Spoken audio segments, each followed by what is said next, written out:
how did you arrive at the onlook that you have in life at this stage of us meeting? Like, that's a powerful question to ask somebody. I'm not sure how you would phrase it or how it would come up in Right. dialogue, but that's a wonderful question to pose of what has brought you to this outlook that you have in life.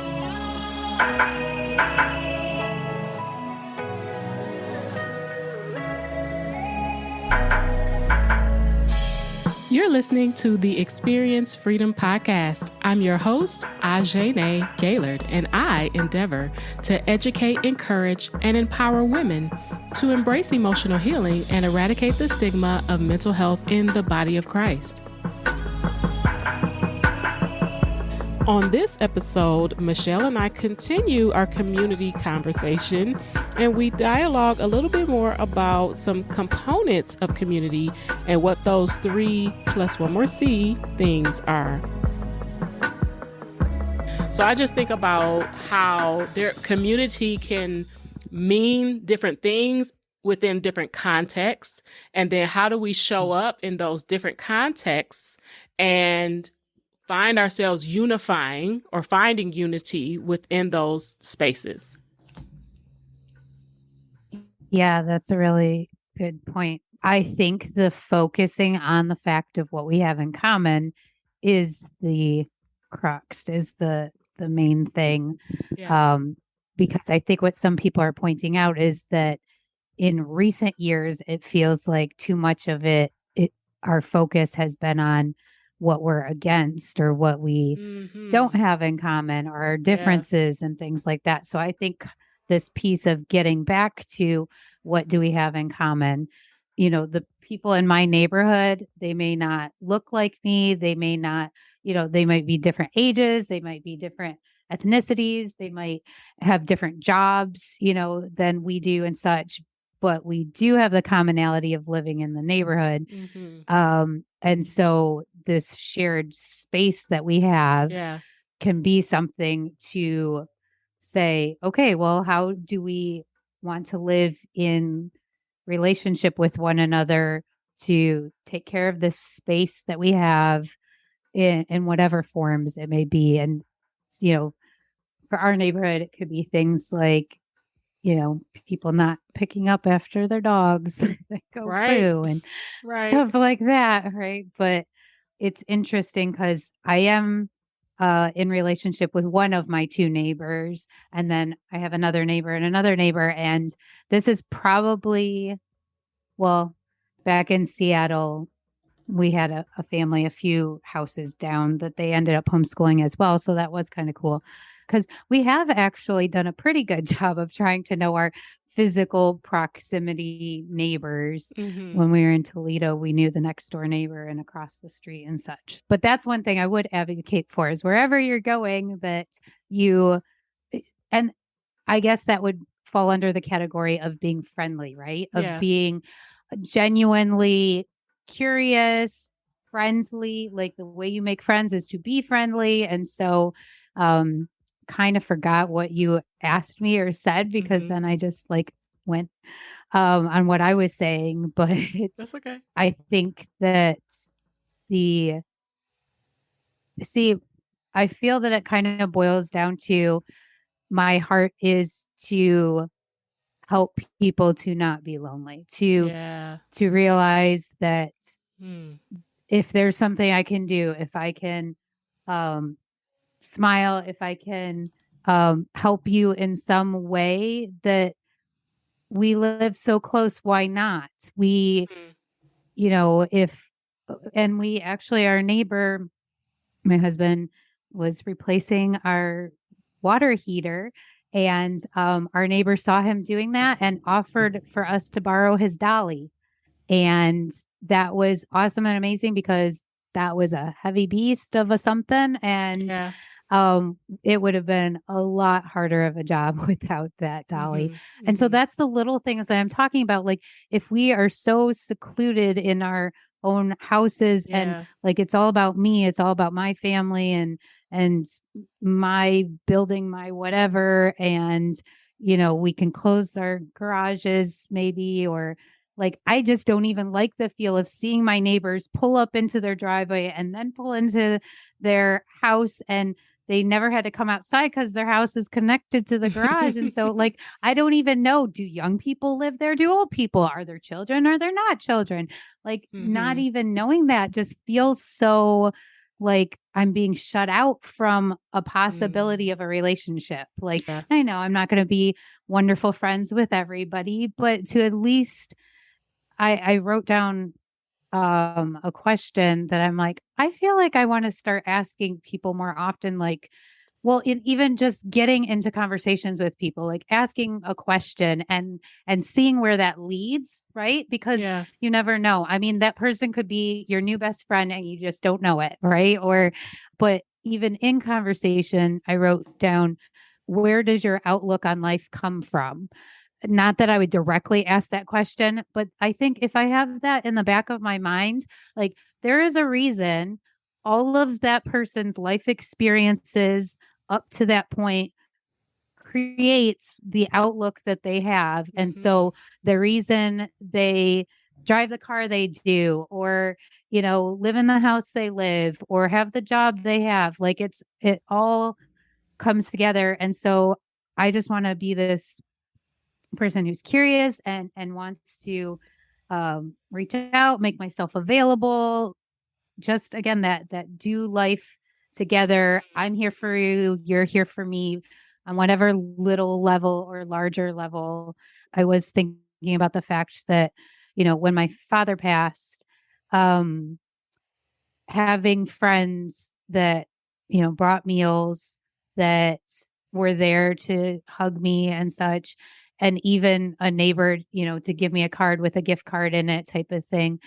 To think that there are people in this world that don't have that Mm-hmm. makes my heart so sad. And I'm like, I can't be everybody's neighbor.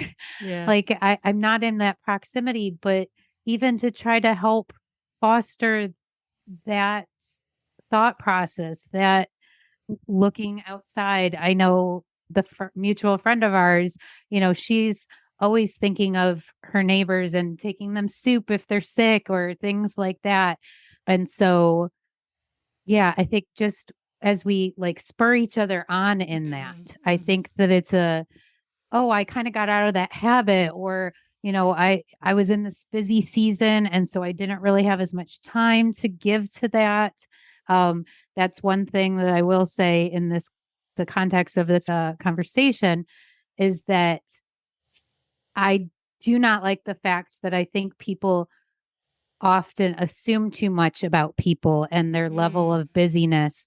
I have 5 children, so I think people think, oh my gosh, she's got to, have something scheduled every single nook and cranny. She doesn't have time for anything, but because people are important to me, I create space and time. I can put you on my calendar if I have to, but to make time to cultivate, to have the conversations, to have that somebody, to build the trust. I think that was another thing that the book kind of got into, is the level of needing to be able to trust each other. Yeah, there's a lot he says. I was just kind of like scratching the surface of a little bit, and I'm going to continue to chew on what he's saying. And my hope is that the ideas in the book don't just stay as nice little ideas, but Mm-hmm. that it's like, okay, I understand why this is an issue, and what can we practically do to help with this problem. Yeah, I like the practical sense of what you're sharing because as you were talking about it, I thought about just how we define community as in common. But I think there are some factors or ingredients that go along with that. And you kind of said them as you were talking. The first was curiosity. Because we can focus a lot on what divides us or how we are different. And especially in the last few years of just even the medical, social, political, racial tensions that have been rising, the attitudes are you have to pick a side, you have to be here or Right. there, it's us Right. or them, kind of like the title of this book is excluding yourself from that ability to be curious about somebody else's experience. Just wanting to know and understand, not from a I want to judge your decisions and judge Right. your life, but just even you wondering things about your own physical neighbors of, I wonder, do they have community? Do they have other people in their lives? Do they have relationships that can care if they're in need? Just being curious about who does live near me. What's their life like? How did you arrive at the onlook that you have in life at this stage of us meeting? Like, that's a powerful question to ask somebody. I'm not sure how you would phrase it or how it would come up in Right. dialogue, but that's a wonderful question to pose of what has brought you to this outlook that you have in life today. Like, that's really great.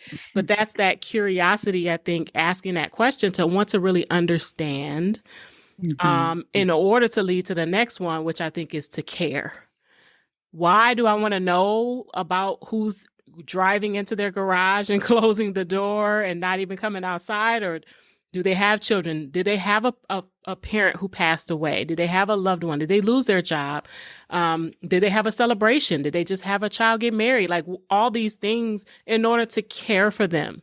You mentioned our friend who will take food to a sick neighbor, who will call someone who's in need, who will even deliver these edible arrangements to friends when they feel down. Like, these fruit baskets of beautifully arranged fruits is amazing. And that's about caring for the neighbor, caring for your friend, caring for those relationships. So regardless of the physical proximity, the philosophical proximity, or even the personal proximity to someone else, do you care enough about what it is that they're going through? And is it a relational, meaning there is a reciprocal nature to how you connect with one another? And it isn't all about you. I think you said that too, where some of it has a lot to do with just me, I.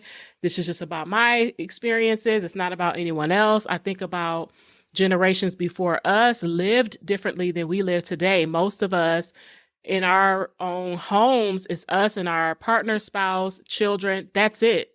Whereas in generations past, it was multi-generations living in one household, sometimes out of necessity. But then there are immigrants and migrants who come to this country who do exactly that. They don't come here and then everybody splits up and goes into their own home. They actually have multiple generations all living in one home. And that's a cultural way in which they connect that's more embedded in their practices, but I think has a lot to do with that support. You being a young wife and being 3 hours away from your family and then having your first child and feeling disconnected from your family had to be challenging. And then once you got to 5, the idea was like, we got to move back home, right? We have to move back to where our family is and get some support and help because we're looking for the care. We need to be cared for. We want to care for our people. We want to take care of. We want to take care of the relationships, be in connection with each other. And then the last piece I think you really brought to light was to cultivate, that it takes work. It takes trust. It takes doing something. It isn't enough to just desire it. It isn't enough to just recognize that there are things that divide us. It's something about having to actually take action on it. And some of that has to do with risking your feelings, risking love, risking not being accepted, risking being rejected, risking a little bit to build that trust, being willing to, and I think this is a principle in scripture that's very important to this idea of trust and cultivation is forgiveness. And we'll talk about that later on the podcast, but this idea of at some point, we are all going to wound each other. If we relate with each other long enough, at some point I'm going to disappoint you. So I'm going to do something. I'm going to say something because we're fallen, not because we intended to. Now, there are instances where that needs to be addressed because someone intended to wound. But in most cases, it was an unintentional, something occurred. It could be we saw something the wrong way, or we looked at a situation in a way that wasn't intended, or we misunderstood something somebody said or did. So at some point, we will have to repair where those breaches happen, and that takes cultivation. That means I have to be willing to trust what I don't understand. That means I have to be willing to try. And I don't usually like using the word try because either you do or you don't do. But for context, we have to try. It means attempt to work at connecting with others and building what we're calling community. And so I haven't read the book yet, but I'm interested to read it and learn more about his perspective on what he's saying, because we have focused a lot on what divides us. We have focused a lot on what makes us different. And I don't think we spent enough time focusing on what we all have in common. The one moment in time, at least in my lifetime, that I can think of that, and even though it did create more divisions, I believe, than anything else, was the COVID pandemic. It was the one thing that the entire world was experiencing all at the same time. And it's the one thing that we all had in common all at once. Right. It brought about a lot of other issues. There are a lot of things that came to the surface as a result. There's still things that are arising in our society and in our culture and in the world from the fallout of that. But it's the one time in history that I can think of where every human being on the planet had to be aware of what this thing was, this threat to our health was happening. And I don't recall any event like that occurring, at least in my lifetime, before. Right. So if there ever was a time for us to recognize how important community actually is to our health and our well-being and our sustainability and our relationships, that is going to take a little bit of this work to be curious about one another, to care for one another, and then to really cultivate our connections. And that's how we can build community. Now, I know at the beginning of the show, I promised you one more C. So stay tuned for the final episode in this series where we cover that last C in community. The life work for this episode is going to be for you to tap into those 3 C's within your own community.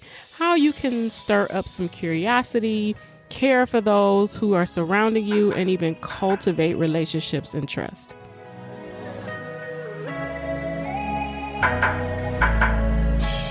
That's it for this episode. If you have been enjoying listening, please consider sharing and subscribing to the podcast. And until next time, remember, you have been set free to live free, so choose freedom.